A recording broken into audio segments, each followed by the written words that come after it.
Hi guys, welcome back to the course, and in this video we will actually store the user in the database, as we have already validated the form values. So now we are ready to store the user in the database. So for that we will create the else statement after all of these else if statements. So else, so inside this else we will create some variables. The first one is name, and we will retrieve name from the post request, and the key for name is name as well.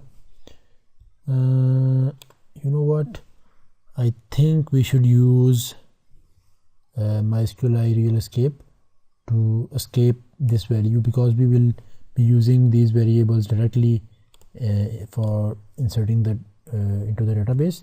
So let's escape these values using the MySQL real escape string. So MySQL real escape string, and it takes two parameters. The first one is actually the database object, and the second one is actually the value which we want to escape. In this case it is name. So let's copy the whole line and paste it below, change the name to email, and same here as well. Variable name will be password, and the key is password as well. We will create another variable called token, and this will actually be a random value which we will use to activate the user's account using the email.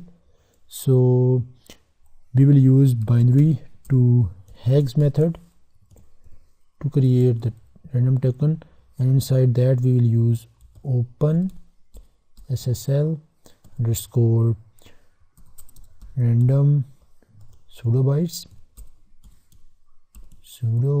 underscore bytes, and inside we will tell it how many bytes to produce. So this function will actually return as 32 bytes, and these 32 bytes will be converted into the hexadecimal equivalent and stored into the token.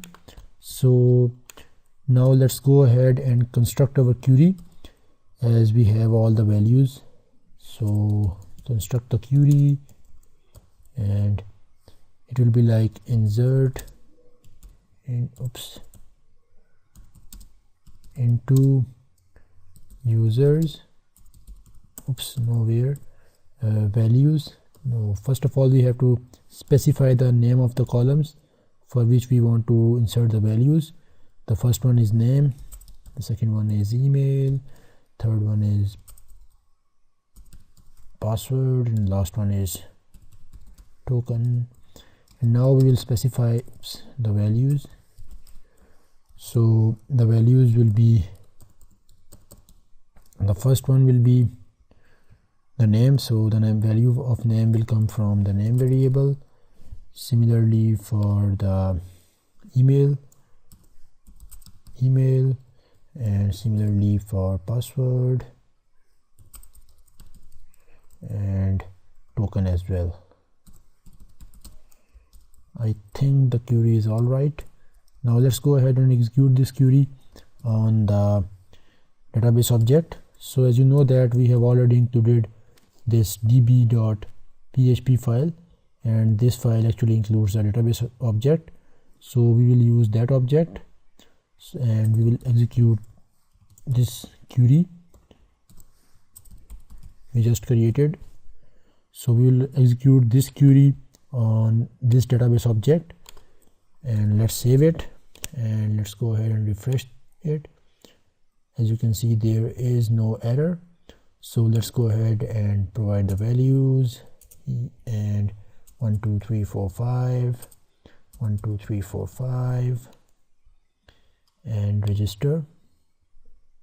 Let's see if we have anything in the users table now. Yes, as you can see that we have a unique token. The status of the account is by default not activated. The password is 12345, and as we inserted. So I think that's it. So in the next video we will actually set up our local host to send the emails. So we will have to actually send the activation email to the user's email address, and user will use the email link to actually activate his account. So see you in the next video.